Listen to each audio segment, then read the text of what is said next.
ગીતાબાનું ઘર છે. ગીતાબાના સસરાનો વોટ લેવા માટે ઘરે બધા કર્મચારીઓ આવ્યા છે, સાથે પોલીસ બી છે. આપનું નામ શું બેન? મીનાક્ષીબેન. અને આપ ભાજપના કાર્યકર છો?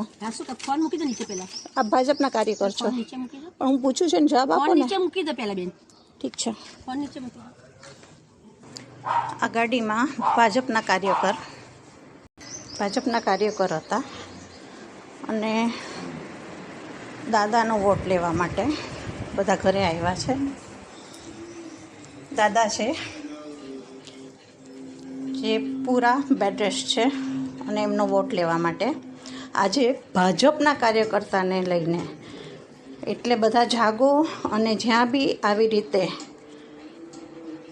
ઘરે વોટ લેવા જવાનું હોય ત્યાં ખાલી ભાજપના કાર્યકર્તા